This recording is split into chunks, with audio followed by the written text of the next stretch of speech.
पधारे और आज की संध्या आरती में सम्मिलित हुए और आज विसर्जन भी है भगवान का बारात निकालेगी।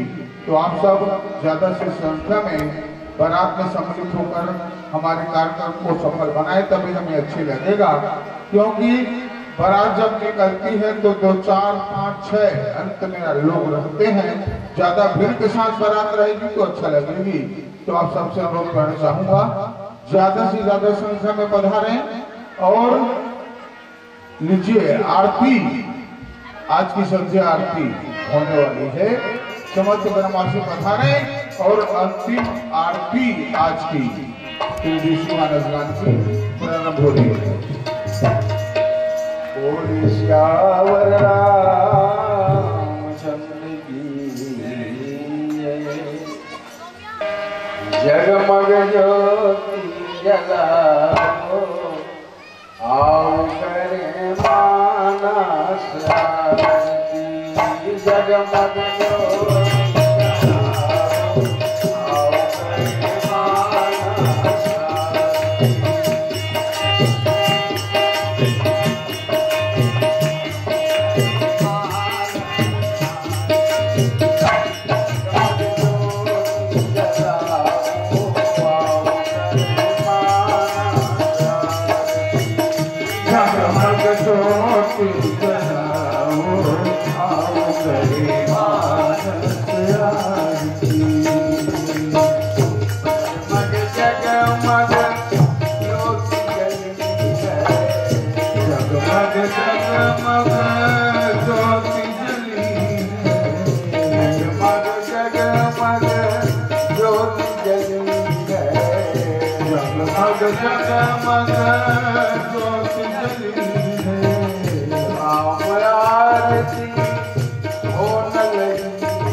जगमग चमके हो